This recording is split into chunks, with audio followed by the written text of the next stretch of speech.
Madame, Monsieur, bonsoir. Bienvenue dans ce point de l'actualité. Les 7 et 8 mars, s'est tenu le premier forum mondial bâtiment et climat à Paris.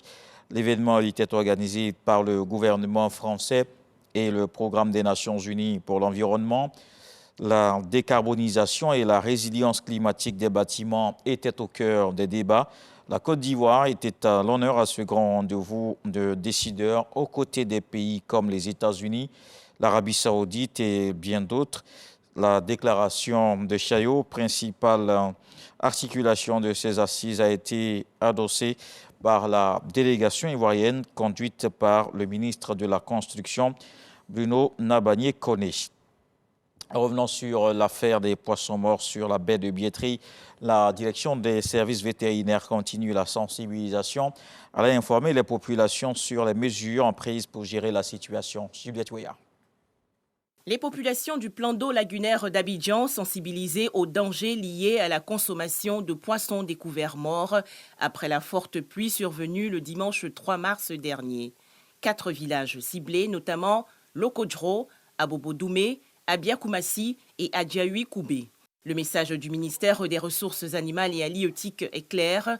Il faut éviter de pêcher dans la zone impactée, couvrant Vridi au village d'Abia-Koumassi. On a pu avoir des points focaux dans chaque village qui vont partager les informations en temps réel avec nous. Les populations riveraines promettent de respecter les mesures préventives. On va suivre.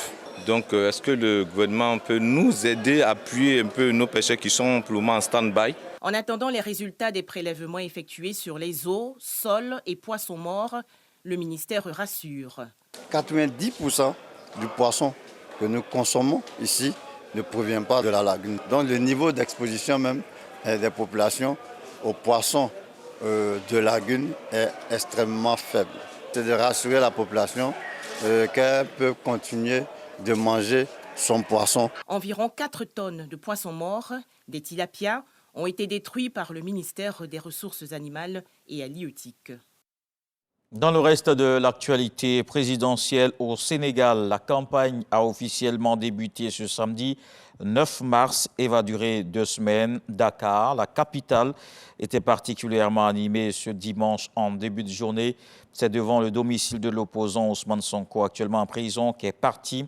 La caravane de la coalition Bassirou Diomaye Faye, son candidat de substitution, le candidat de la majorité, Amadou Ba, a prévu de faire des rencontres à Guédiawaye, quartier de la banlieue dakaroise. L'ancien maire de Dakar, Khalifa Sall, a déjà commencé ce samedi. Idrissa Seck lui a prévu de rencontrer les pêcheurs à Ouakam. Les électeurs sénégalais, rappelons-le, vont choisir parmi les 19 candidats le 24 mars le président de la République du Sénégal. En Indonésie, des pluies torrentielles se sont abattues sur l'île de Sumatra, ce qui a provoqué des inondations et des glissements de terrain dans le district. Plus de 75 000 personnes ont dû se réfugier dans des abris temporaires. Au moins 21 personnes ont été tuées et 6 personnes sont portées disparues d'après le bilan d'un responsable des secours publié ce dimanche 10 mars. Un premier navire chargé d'aide est prêt à quitter Chypre pour rejoindre la bande de Gaza.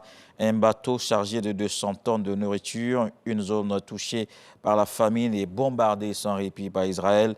Les efforts internationaux s'accélèrent pour acheminer l'aide humanitaire par la mer. Le président américain a estimé ce vendredi que la situation s'annonce difficile afin d'obtenir un cessez-le-feu entre Israël et le Hamas dans la bande de Gaza avant le Ramadan.